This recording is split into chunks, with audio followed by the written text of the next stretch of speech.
Bar council of ગુજરાતના કોઓપ્ટ member તરીકે advocate and notary Shantilal D પટેલની નિમણૂક.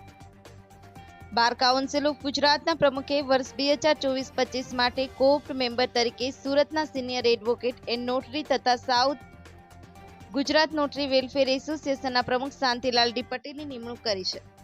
બાર કાઉન્સિલ ઓફ ગુજરાતમાં મેમ્બર પીડી પટેલ, આર.એન. પટેલ, હિતેશભાઈ જે પટેલ, આર.જી. શાહ, જીતેન્દ્રબી ગોળવાલા, સુરત ડિસ્ટ્રિક્ટ બાર એસોસિએશનના પ્રમુખ ઉદય એચ પટેલ તથા તેમની સમગ્ર ટીમ તથા સાઉથ ગુજરાત નોટરી વેલફેર એસોસિએશનના ઉપપ્રમુખ ઉમેશભાઈ ટેલર, હેમેન્દ્ર બોરસલીવાળા, હર્ષદ કાનાણી તથા તેમની સમગ્ર ટીમ તથા તેમના શુભેચ્છકો, ભાજપ લીગલ સેલ સુરત શહેરના સભ્યો તેમજ સુરતના સિનિયર વકીલો તથા જુનિયર વકીલ મિત્રો તથા સામાજિક સંસ્થાઓ, વેપારીઓ દ્વારા તેમના મોબાઈલ નંબર 9824121453 ઉપર શુભેચ્છાઓ તથા અભિનંદન પાઠવી રહ્યા છે.